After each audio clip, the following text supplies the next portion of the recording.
नमस्कार, मैं रमाजय आज फिर एक मोटिवेशनल कहानी लेकर आया हूँ। कहानी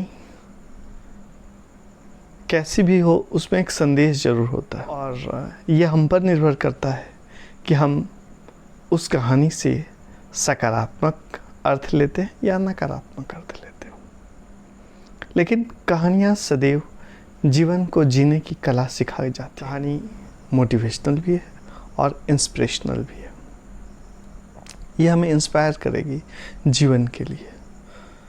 इस कहानी को गौर से आप सुनेंगे, फिर कमेंट में बताएंगे कहानी कैसी है। अगर अच्छी लगेगी तो अपने 2 दोस्तों को ज़रूर यह कहानी भेजें।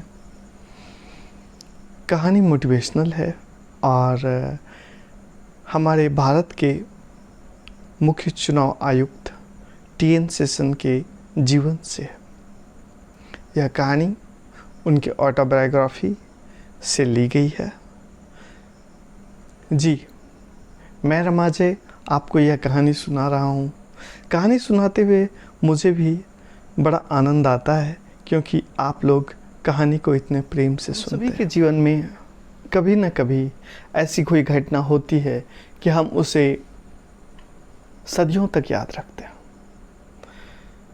वो घटना छोटी भी हो सकती है या किसी के बात ही कोई शब्द जो दिल में सीधे उतर जाती है। ऐसी ही बात टी.एन. शेषन को किसी बालक ने कहा था। टी.एन. शेषन भारत के मुख्य चुनाव आयुक्त 1990 से 96 के बीच रहे। वे आईएएस की परीक्षा में भी अव्वल थे। वो मद्रास यूनिवर्सिटी के फिजिक्स के विद्यार्थी रहे। वहाँ से उन्होंने ग्रेजुएशन किया था और हार्वर्ड से उन्होंने पब्लिक एडमिनिस्ट्रेशन में पीजी भी किया था। जब वो भारत के मुख्य चुनाव आयुक्त बने तो भारत में पहली बार लोगों को लगा कि मुख्य चुनाव आयुक्त क्या होते हैं, उनकी पद की क्या गरिमा है, पद का क्या रोल है, वो लोगों को समझ में आया। वे भारत में पहली बार निष्पक्ष चुनाव पद्धति को अपनाया, क्योंकि प्रजातंत्र में निष्पक्ष चुनाव पद्धति बहुत ही आवश्यक है। वे पहली बार भारत में मतदाता पहचान पत्र लोगों के लिए लाए। उन्होंने बहुत सारे रिफॉर्म किए। तो घटना उन्हीं के जीवन की है। कहते हैं ना कि कभी कभी कोई अशिक्षित आदमी भी आपको ऐसी शिक्षा दे जाएगा जो आप कॉलेज और यूनिवर्सिटीज़ में भी नहीं सीख सकते। तो जो ये कहानी मैं बता रहा हूँ टी.एन. शेषन जी का, ये उनके जीवन से जुड़ी है और वास्तविक घटना है। इसे उनके अपने ऑटोबायोग्राफी में भी लिखी गई है।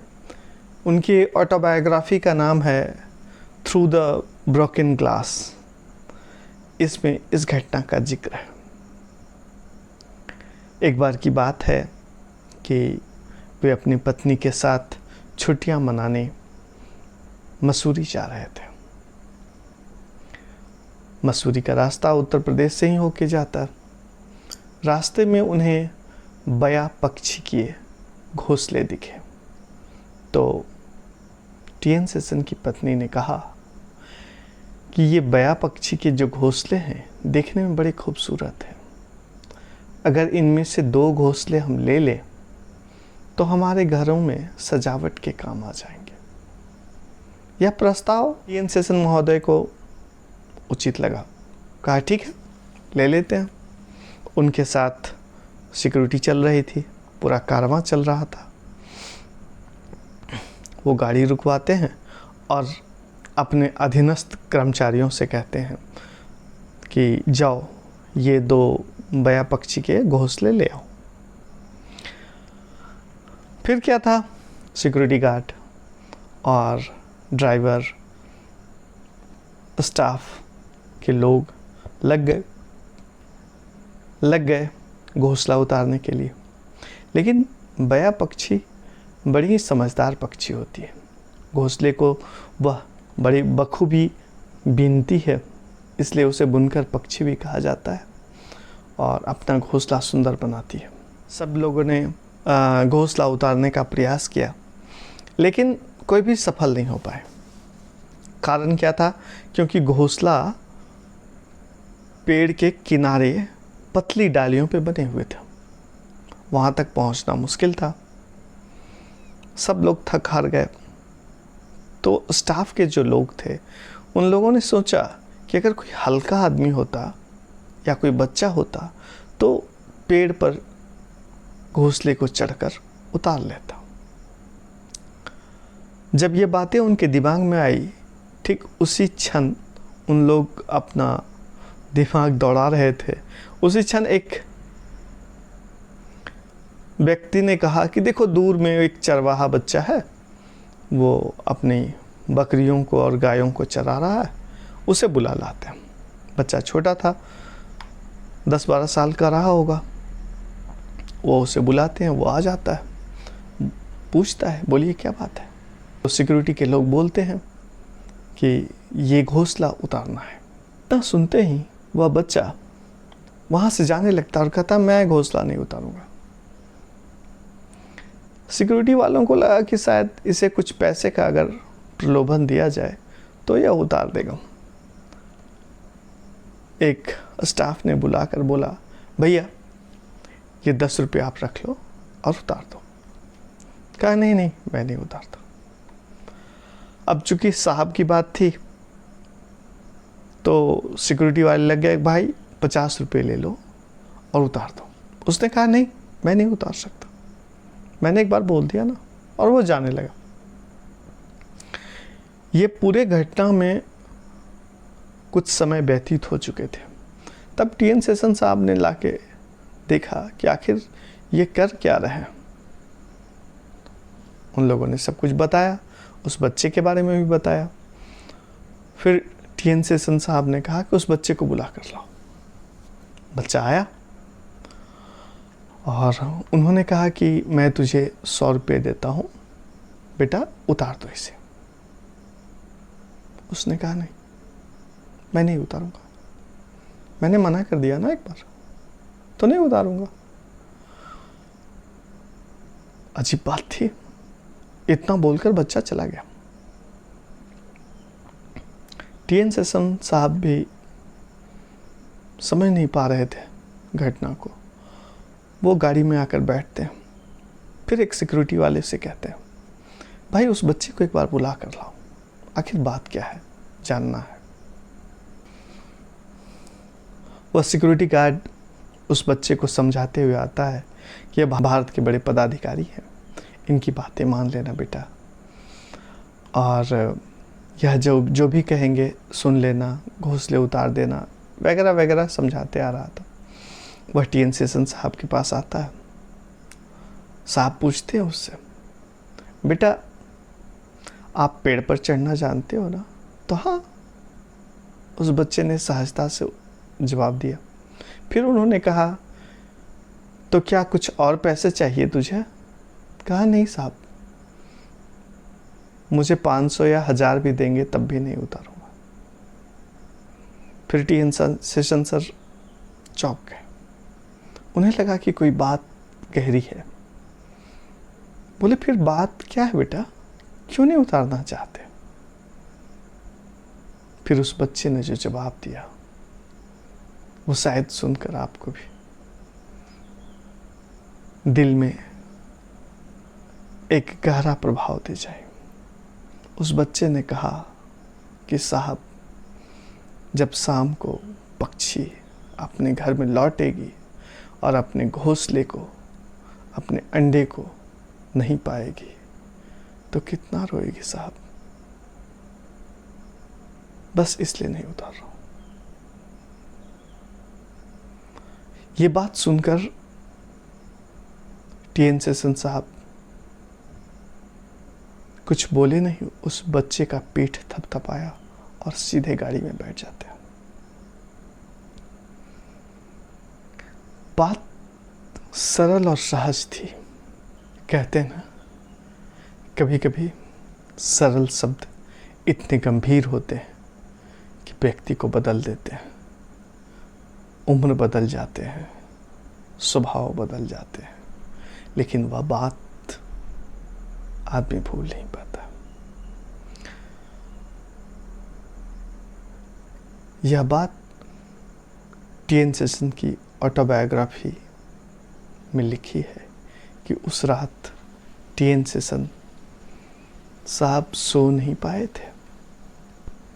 उन्हें बार बार यह लग रहा था कि मेरी शिक्षा अधूरी रह गई। मैं अपनी पत्नी के कहने पर कितना बड़ा अपराध करने जा रहा था। उन्हें बार बार अपराध बोध हो रहा था। वो उस बच्चे की बात को भूल नहीं पा रहे थे। हम सभी के जीवन में ऐसी घटनाएं होती हैं। हम जरूर सीखते हैं, लेकिन बहुत बार हम भूल जाते हैं और उनमें से कुछ बातें याद रह जाती हैं। आपके जीवन में भी कुछ ऐसी घटना घटी होगी। और जानते हैं, ऐसी शिक्षा कब देता है कोई व्यक्ति? जब उसे संस्कार मिला हो। संस्कार क्या है? संस्कार जीवन की वास्तविक घटना जो हमने अनुभव किया, उसका सही मूल्यांकन किया और आगे लोगों के लिए प्रस्तुत किया। यही संस्कार है। जीवन में संस्कार वो शब्द है, वह घटना है जो बदल दे, रिफाइन कर दे आपको। उसे ही हम संस्कार कहते हैं। कुछ लोग इसका गलत मीनिंग लगाते हैं, गलत अर्थ लगाते हैं। लोग कहते हैं जो हमारे खानदान में चलते आ रही है उसे संस्कार कहते हैं। तो अगर क्या किसी के पिता धूम्रपान करते थे, शराब पीते थे, तो वह उस परिवार का संस्कार है? मैं इसे नहीं मानता हूँ। संस्कार का मतलब होता है जो लोगों को सुसंस्कृत करने की शक्ति रखता है। ऐसी घटनाएं, ऐसी शिक्षाएं हमें अपने बच्चों को जरूर देना चाहिए। क्योंकि अगर हम संस्कार सही नहीं दे पाए बच्चों को, तो आने वाली पीढ़ियां नहीं सीख पाएंगी, नहीं जान पाएंगी। हमें बच्चों को बताना होगा कि सही क्या है, गलत क्या है, घर की आवश्यकता क्या है, घर की ज़रूरत क्या है, परिवार की ज़रूरत क्या है। किसी का घर तोड़ने से क्या नुकसान हो सकता है, किसी का परिवार तोड़ने से क्या नुकसान हो सकता है। अगर बच्चे जान जाएं तो शायद वे अपने जीवन में ऐसी गलतियां नहीं करेंगे और ना ही अपने बच्चों को करने देंगे। तो इस कहानी से हम सीखते हैं, हमें अच्छे संस्कार अपने बच्चों को देना चाहिए। उन्हें बताना चाहिए कि घर और परिवार का महत्व क्या है। किसी शायर ने कहा है कि लोग टूट जाते हैं एक घर बनाने में और तुम तरस नहीं खाते हो बस्तियां जलाने में। तो हमें ऐसे संस्कार से बचाना है जो दूसरे के घर पे पत्थर मारे। अगर ये कहानी अच्छी लगी तो अपने बच्चों को जरूर बताएं, जरूर सिखाएं। ज्ञान कहीं से भी लिया जा सकता है। जैसे टी.एन. सेशन साहब ने एक चरवाहे से भी ज्ञान लिया, आप और हम भी ज्ञान कहीं से भी ले सकते हैं। यह मूल्यवान नहीं है कि ज्ञान कौन दे रहा है, मूल्यवान यह है कि ज्ञान मिल रहा है। वो कहानी हो सकती है, वो घटना हो सकती है, या फिर वो चरवाहा हो सकता है। Thank you.